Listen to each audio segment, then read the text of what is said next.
The Nigerian government has closed its case against Nnamdi Kanu, the leader of the indigenous people of Biafra IPOB, who has been detained since 2021 on charges of treasonable felony and other offences related to his advocacy for Biafra's independence. The development followed a court hearing on Thursday where the prosecution presented its final argument. It was gathered that the federal government, prosecuting lawyer Adegboyega Awomolo San, announced the closure of the prosecution's case after its fifth witness, PW5, concluding his testimony. Thereafter, defense lawyer Kanu Agabi San stated that the defendant plans to make a no-case submission, which will be filed in due course. According to Aloy Ejimako, special counsel for Kanu, the defense has been granted 14 days to file its written address on a no-case submission, while the prosecution will then have 14 days to respond. According to him, the trial judge, Justice James Omotosho, has adjourned the case to July 18 for further proceedings. Today, the Federal Republic of Nigeria closed its case against Mazi Nnamdi Kanu.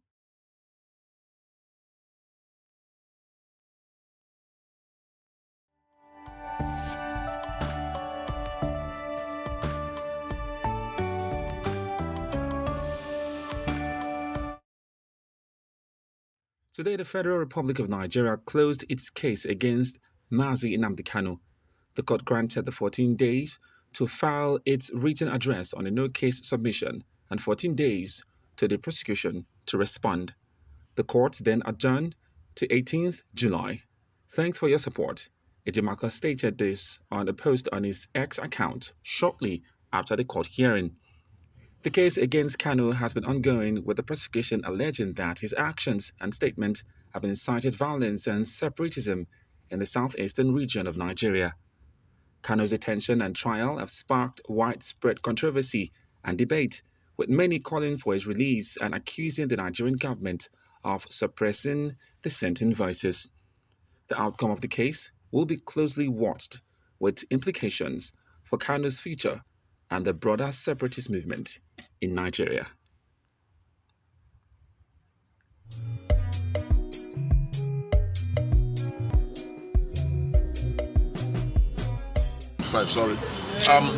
We are happy to announce to the world that the prosecution has finally closed their case today with their last witness, PW5, known as EEE. He came and tendered reports of the NSAS, and in the course of the reporting, he alleged that it was the statements made by Mazi Nnamdi Kanu that instigated the damages during the NSAS. And he was subjected to a thorough cross-examination by the defense team under Mazi Bazu. And as God will have it, we are happy to announce to you that so many things went wrong with his report, including the fact that not even the signature of the chairman or the name of the chairman or the secretary of the report of the committee he claimed to represent was found in the entire report. We are happy to announce to all lovers of freedom that the matter has been adjourned to the 18th of July 2025 for a no-case submission. In other words, to tell the court and to show to the court that the prosecution merely wasted 10 years of Mazi Nnamdi Kanu's life by arresting and detaining him for no just cause. So we are happy. We have very short time within which to work. We are going to utilize that very short time and make sure we deliver on our mandate. And our mandate is to provide sufficient defense for Mazi Nnamdi Kanu. Thank you and God bless you. All right. Thank you very much. Yes. Well, I am very excited to be here as always, even though, as usual, the DSS prevented me from entering the courtroom. But I'm a living witness to history. The first time Mazi was abducted from Kenya and brought here, I was in court to warn them that, in fact, I was one of the few people that came here as soon as they did their kangaroo arraignment, that this case is not going anywhere. and that there's no way, it doesn't matter how long it takes, it's going to end up the way it started, as nothing, and it will end up as nothing, because there's nothing that can stand up on nothing. The foundation of this was malice.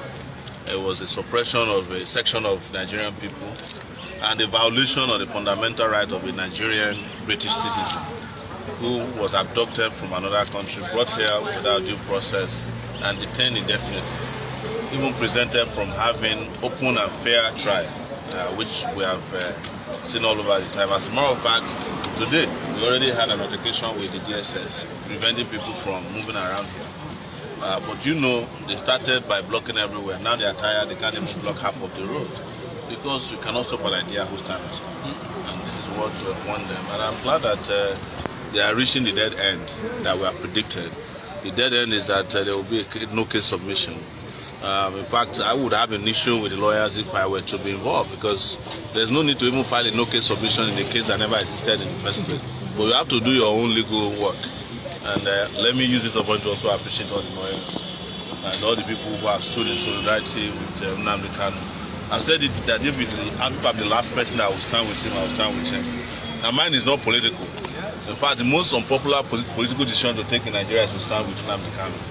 So if you want to win election, you know who to stand with, which is the federal government. But I'm not doing this to win election. I'm doing it for the freedom of our people everywhere we might find ourselves. And I believe that if Nigeria is going to become one, it has to be on the basis of justice. We cannot be suppressing a section just as the rest will flourish and think that you can go home to rest. And you have seen it now.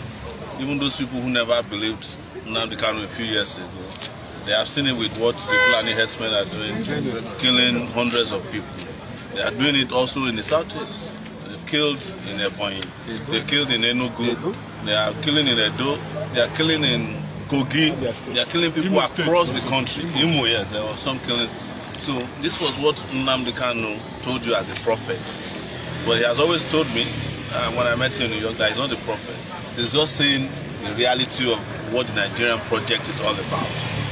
That it was a fake project put together and it can never materialize until there is justice. And this is what we keep advising them. The interesting thing was that there was even a time in 2019 that they charged me secretly with him. I filed a charge here that I connived with him to kill some policemen. So the case never came to trial, and it will never be. So we can't wait to see Nnamdi rejoin all of us. All right, and I'm very certain that will happen. Sure. It's just a matter of time. Yeah. And it doesn't matter how long they do their case, which I never believed in that.